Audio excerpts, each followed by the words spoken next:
So I'm going to give you a quick demo of the Excel student grade spreadsheet. It is a self-grading spreadsheet.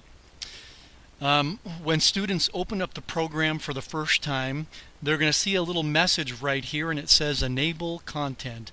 You'll have them click that, and then there's going to be a little message box pop up here that says yes or no.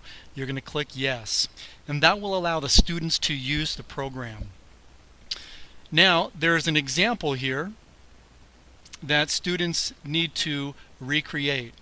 So they will just look at this information, and right here they would type in name, and then the next one, test 1, test 2, test 3, all the way across. I'm just going to go ahead and fill that out really quick so you can kind of get an idea of what's going on. And just for the sake of giving us more room, I'm going to lengthen out these columns a little bit. And you'll notice that in the example there are some guidelines that each section needs to have. So for example, cell A17, the alignment needs to be right, the font format needs to be bold and italic. And so if a student misses any one of those, the grading program will mark that wrong. Right here, this section right here, it says that they need to use the average function. It needs to be centered, bold, it needs to be yellow, and 2 decimal places. So if one of those things is not quite correct, it's going to mark it wrong.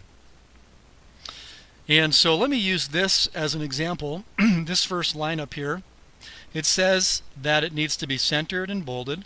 So I'm going to select this first line. I'm going to make it bold and make it centered. And then let's just have a wrong one. I'm just going to make this unbold. And now I'm going to click my grading key to see what's right and wrong. So this one's going to be marked wrong, and then a lot of other stuff because there's a lot that I haven't finished. So I'm going to click that grading key, and I'm going to go ahead and click check. And it's going to go through each cell, and it's going to find out which ones have the criteria and which ones don't. You'll see that test was marked wrong because it wasn't bolded, and lots of other stuff. I'm going to go ahead and bold test 4 again and recheck it, and now it is correct. So in this grading little key here, I've got some tips that students can refer to if they are stuck. For example, this column over here, they have to use an if function. If they don't know how to use an if function, they've never done it before, they can simply click on the tip and it's going to walk them through it.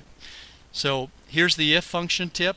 I click on it, and then it's got step 1, 2, 3, and then I've got tip 2 over here, and basically it shows them what to type in. And then you can close that tip and go to some other tips. Everything on this spreadsheet they should be able to either figure out on their own, or they should be able to figure out based on these tips that are helping them.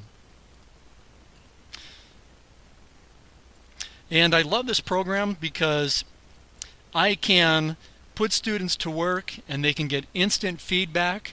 You know, one of the things that the program doesn't do, it doesn't tell them what they have wrong with a particular cell. So if they do get something wrong, let's say maybe they haven't centered that.